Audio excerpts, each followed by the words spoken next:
What is it that entices us into the darkness of a movie theater? Certainly the images, often the stories, sometimes the effects, but almost always the actors. But how do movie actors do what they do? How do they create performances that can be blown up so much larger than life and still remain believable?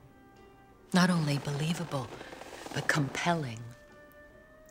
As the famous acting teacher Robert Lewis said, the problem with acting is the better you do it, the more everyone thinks they can do what you do.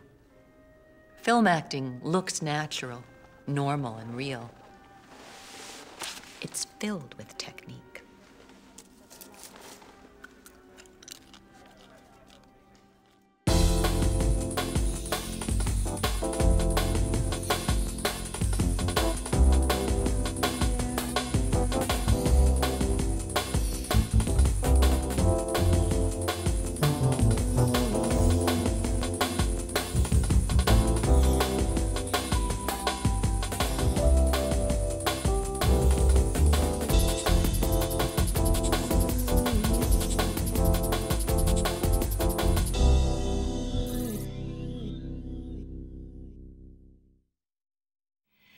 The actor has to remain fully focused in the objective action of each moment. Now, that's an important thing when you're shooting out of sequence, for example. How does an actor formulate his actions? And once he's chosen an action, then what? How does an actor go about the formidable task of playing an actual person?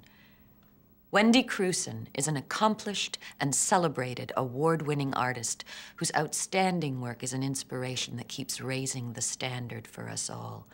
She's played more than one real-life character. Now, does that require a special set of skills and a particular kind of empathy? Are you injured? I'm not. How long ago did he leave? About, maybe 10 minutes, maybe. He told me not to move, that he would know if... How did he go out? He, Did you hear a car? Oh, he went out the front door. I heard the door. He went out through the building. I don't hear... Can you tell me what he looked like? I hear sirens. Can you tell me what he looked like, ma'am? He wore a mask. He made me put a pillowcase over my head, so I couldn't. Okay. I couldn't see him. Now listen carefully.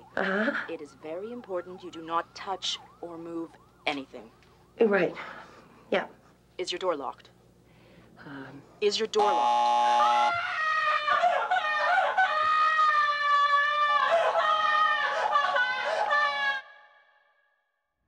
Wendy, how does your work change when you're playing an actual person?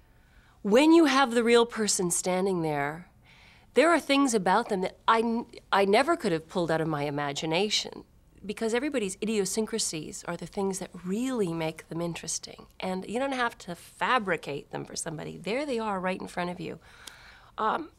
Say, for example, Jane Doe. What was fascinating in meeting her was the fact that that you think that there's this really strong, I pictured her this sort of big, strong, sort of, deep voice kind of sure woman about what she was doing and how she was fighting this course. And I met this wisp of a woman with a voice so soft and a kind of sort of sexy sort of, vulnerability. I never would have thought of that.